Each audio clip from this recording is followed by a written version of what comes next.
खूप मोठी हानी झाली. ही हानी भरून निघणे नाही. आम्ही त्यांच्या विचाराला धरून निश्चित पुढे भविष्यामध्ये काँग्रेसचं काम जोमाने करू. साहेबांचे विचार धरून साहेबांनी आम्हाला गेली 4 महिन्यामध्ये खूप शिकवलं.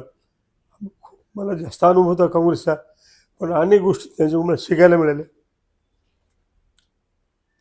या 4-6 महिन्यामध्ये खासदार साहेबांनी आम्हाला शिकवलं.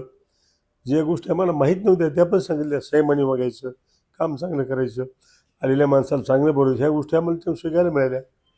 काम आम्ही निश्चित जोमाने करू. कारण त्यांनी गेल्यामुळे दुर्दैवी अचानक गेले, घटना वाईट झाली, धक्का आम्हाला बसला. परंतु हे 4-6 महिने त्यांच्यासोबत काम केल्यामुळे आम्हाला जी शिकवण मिळाली, निश्चितच आम्ही त्यांच्या विचार काँग्रेसची बांधणी करू. आणि साहेबांच्या विचाराचा विसर आम्हाला केव्हाही पडणार नाही. एक सोजळे माणूस आमच्यातून सोडून गेले, एक नेता सोडून गेला, याचा आम्हाला खूप मोठं दुःख आहे.